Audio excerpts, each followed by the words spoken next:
Et ce que j'ai adoré, c'était d'une part bosser avec des profils techniques. Je trouvais ça génial puisque bon, c'est une start-up qui développe de l'IA avant tout, de l'IA pour les avocats, mais donc c'est 80% de profils techniques, un truc comme ça. Donc effectivement, le rôle du juriste, c'est pas seulement faire les contrats, la compliance, les CGV, les CGU, c'est aussi co-développer le produit. Et ça, c'est fascinant.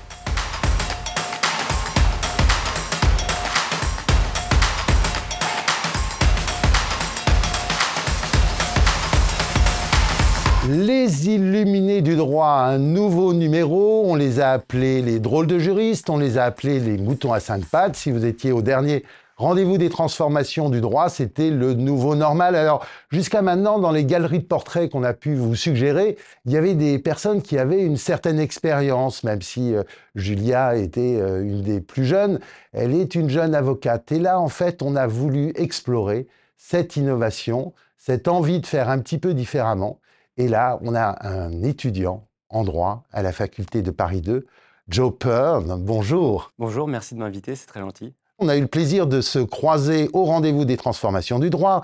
On vous a croisé à ELTA, donc vous nous raconterez certainement ce qui a été ce symposium européen qui, pour la première fois, se réunissait à Paris. Vous êtes président, on a quand même toujours des présidents, président de Assas Legal Innovation, donc Ali, les concurrents ou les amis d'Assas Future of Law. Les amis. Les amis d'Assas Future of Law. Vous êtes Legal Tech Enthusiast, si je me souviens bien, sur votre profil LinkedIn. Exactement. Et vous êtes dans un programme européen en troisième année, deuxième année? Deuxième année, mais c'est un programme sur 5 ans. Alors, on va un petit peu raconter votre vie, votre choix, parce que vous faites de la finance, vous faites de la fintech, vous passez votre été chez Gemini, avant vous avez fait le Crédit Agricole. Enfin voilà, comment est-ce qu'on se construit, comment est-ce qu'on a cette gourmandise, comment est-ce qu'on arrive à s'organiser, comment est-ce que demain, nous on aimerait bien vous garder dans les professions du droit, mais finalement vous avez une telle ouverture sur les éléments qui sont liés au développement durable, à la finance, et tout ça, comment est-ce que vous allez faire votre choix? C'est un petit peu tout ça qui est intéressant et qui va aider nos jeunes auditeurs, les parents qui nous écoutent, mais aussi les chefs d'entreprise qui ont intérêt à attirer des talents comme vous. Alors on commence par quoi? Le lycée franco-allemand à Buc? J'ai grandi dans un environnement très international. Je suis né d'une mère britannique et d'un père allemand. J'ai vécu une courte année à New York quand j'étais très jeune et j'ai grandi en France. Donc j'ai toujours grandi dans un environnement très international. Mais j'ai toujours été scolarisé dans des sections internationales. Donc j'étais toujours dans cet environnement avec des profils qui venaient du monde entier, ce que je valorise beaucoup. Et donc au lycée franco-allemand également. Stimule peut-être la curiosité, en fait, cette diversité, c'est un élément important. Bien sûr, bien sûr. Déjà culturellement, on a des approches très différentes, même au sein de l'Union européenne, un sujet qui me passionne particulièrement. Et j'ai la chance de pouvoir continuer sur cette voie européenne au sein de mon diplôme aujourd'hui que je réalise à Paris Panthéon Assas, donc sur 5 ans, où je peux étudier à la fois le droit français, le système de droit français, allemand et de la common law simultanément, et de voyager entre différentes capitales européennes. Donc c'est parce que c'est une année dans une ville européenne avec une université, le reste de l'année, les profs qui viennent vous voir et qui enseignent en anglais, en allemand? C'est un peu ça. On a donc 3 ans à Paris, avec en plus des diplômes universitaires. Donc on a une professeure de droit allemand qui vient d'Allemagne nous faire des cours et un professeur américain qui vient nous faire le diplôme universitaire de common law. Donc c'est une vraie chance. Et ensuite, pour le premier master, on part à Berlin. Et la 5e année, on a le choix entre différentes capitales, Londres, Athènes, Lisbonne. Donc un choix Athènes, il y a un petit côté clapiche là-dedans ou pas très sérieux? Ouais, peut-être, je ne sais pas. On verra. Mais en tout cas, c'est un choix entre différentes capitales. Et donc, on est amené forcément à rencontrer des profils internationaux. Et c'est une ouverture d'esprit qui est quand même remarquable à ce niveau-là. Alors, je vais vous poser la même question qu'à Jonathan Williams. Lui, il a voulu aller servir la couronne pendant quelques temps. Et puis après, quand il s'est mis à la fenêtre, l'arbitrage lui a ouvert les bras. Vous avez aussi un profil très international, de cabinet international. Enfin, vous avez presque une carrière toute tracée. Et pourtant, vous vous intéressez à plein d'autres choses. Alors, je pense que pendant ces études, c'est le meilleur moment de se poser plein de questions, de toucher un peu à tout. Même si on choisit évidemment un cursus, si on choisit de faire du droit, c'est peut-être qu'il y a une raison. Mais c'est surtout l'occasion de toucher à toutes les branches, surtout que le droit, c'est une matière très générale, en tout cas au début. Et donc, c'est quand même formidable de pouvoir, certes, se concentrer sur son parcours universitaire, mais aussi d'explorer, donc d'aller discuter avec des professionnels, des entrepreneurs, tout type de profil un peu différent, des académiques également. Et j'essaye de saisir un peu, même si bon, le programme me prend pas mal de temps, quand j'ai du temps libre, je trouve que les professionnels sont assez ouverts d'esprit en fait et assez ouverts de partager avec les étudiants, surtout dans ce secteur. Mais aller à leur rencontre, discuter avec eux, j'ai remarqué que c'était quand même quelque chose qui était possible, même pour un étudiant aujourd'hui. Mais vous n'êtes pas très nombreux à avoir cette démarche. C'est dû à quoi? C'est plus facile d'aller écouter le cours, de le restituer en TD et puis d'aller faire la fête ou... C'est possible. Je pense que c'est pas facile, mais ça passe par plusieurs choses. C'est déjà pour l'étudiant de se former. C'est important on parle souvent de formation continue et ça ne va pas s'arrêter après la fac. C'est de vouloir avoir un peu une curiosité et un enthousiasme de se former soi-même, mais c'est aussi être formé. Je pense que c'est peut-être même plus important à l'université. Ça passe à la fois par avoir des professeurs qualifiés, bien sûr, mais il y en a, et aussi peut-être équiper certaines universités, leur donner des outils pour que à la fois l'équipe pédagogique puisse prendre la main un petit peu et aussi les étudiants, puisqu'on le voit, les tâches qui sont remplacées, qui sont en tout cas assistées aujourd'hui, c'est des tâches un peu plus à faible valeur ajoutée, qui sont un peu chronophages, qui sont souvent réalisées dans un cabinet, par exemple, par un collaborateur.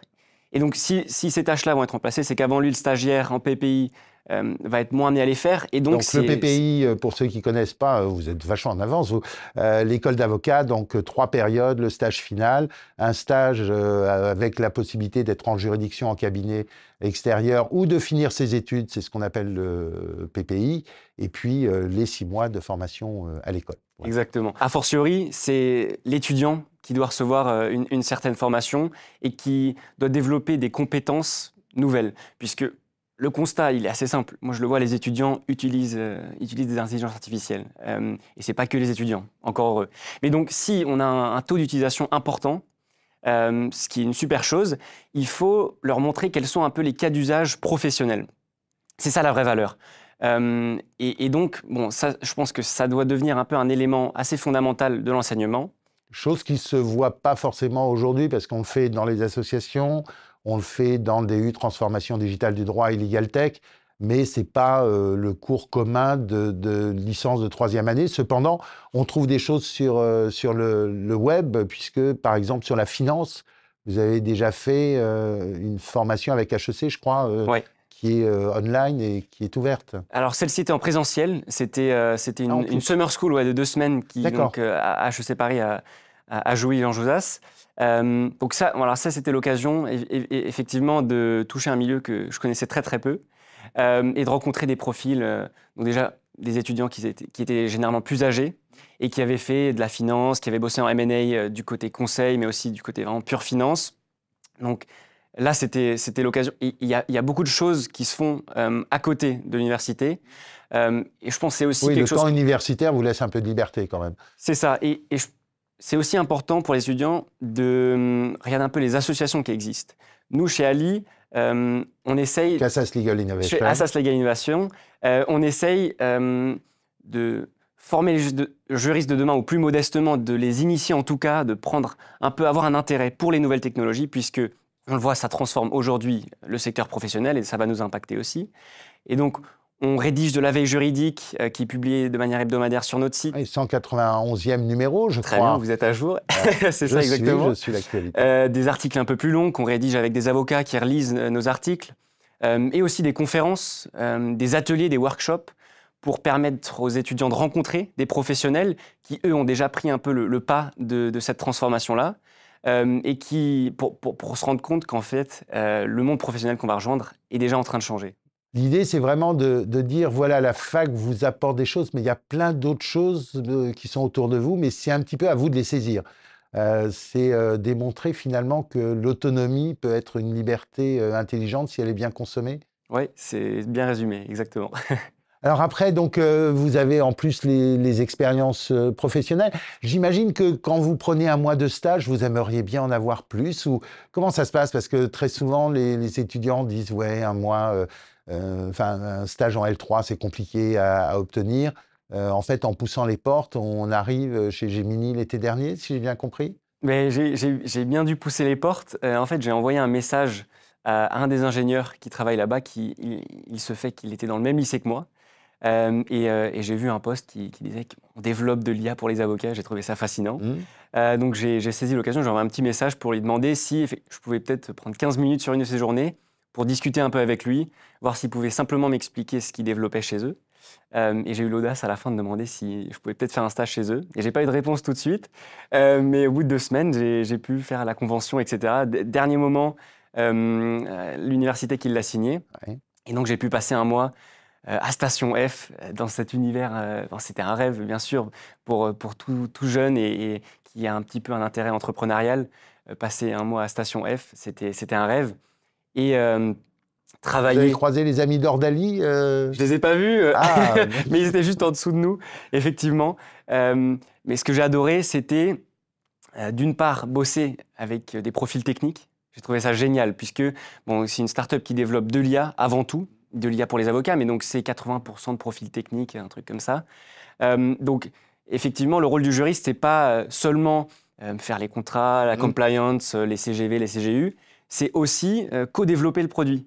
Et ça, c'est fascinant. Avoir un peu cette double casquette, donc c'est comprendre quelles sont les limitations techniques, qu'est-ce qui va être possible dans les 3 prochaines années peut-être. C'est aussi pouvoir expliquer très clairement les choses à l'équipe technique, donc leur dire. Alors j'ai les retours des avocats qui me disent il me faudrait telle fonctionnalité, structurée de cette manière avec une arborescence qui suit un peu le raisonnement juridique. Donc c'est vraiment un rôle de co-construction. Et c'est bien sûr aussi le côté, on travaille avec les avocats et les directions juridiques qui sont les clients, qui veulent être rassurés aussi par un profil juridique qui peut leur dire bon, regardez, cette fonctionnalité est super, on peut lui faire confiance. Donc j'ai vraiment déjà d'un point de vue technique acquis pas mal de connaissances et encore plus de curiosité et découvert un peu cette fonction du juriste augmenté qui a plein de nouvelles facettes que je trouve tout à fait intéressantes. oui, vous êtes fin prêt pour rejoindre le M1, M2 de Legal Engineer que les frais et Paris 2 vont bientôt lancer, j'espère. Et j'attends que ça, j'attends que ça. Alors, comment est-ce que vous faites pour vous projeter? Ce sera quoi si Joe, on l'invite dans, allez, 5 ans? C'est une bonne question. Je pense qu'avant tout, et donc je parlais de l'université et qu'il fallait faire des choses à côté, c'est quand même important de suivre les bases, évidemment. Donc, les tâches qui vont être un petit peu automatisées, etc., il faut savoir les faire avant, il faut les faire plusieurs fois avant pour comprendre le raisonnement qui est derrière, un raisonnement juridique, et ensuite peut-être les déléguer.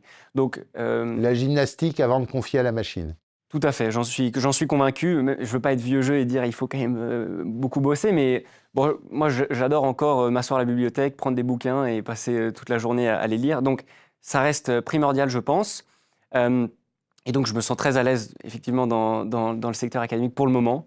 Et vu qu'il y a tellement de portes qui s'ouvrent, j'aimerais aussi découvrir un peu par des ouvertures, différents stages, effectivement, les nouvelles professions du droit. Mais aussi celles qui sont plus traditionnelles, bien sûr, dans un cabinet d'avocat ou en direction juridique. Je suis assez ouvert pour le moment, mais je suis à un stade où tout m'intéresse et je suis très enthousiaste par cette révolution. Donc, que des bonnes choses, je pense. Non, c'est bien d'être gourmand, mais le droit, mais aussi la finance, la blockchain, la fintech, enfin, il y a tout un tas de secteurs qui sont en train de s'articuler bien au-delà du droit et vous êtes en train de vous équiper pour pouvoir accéder à tout ça. Alors, demain, ça peut être la banque d'affaires aussi. Pourquoi pas, ouais. Donc, j'ai fait un court stage quand j'étais encore au lycée chez Cassib, où j'ai découvert un peu les différents secteurs.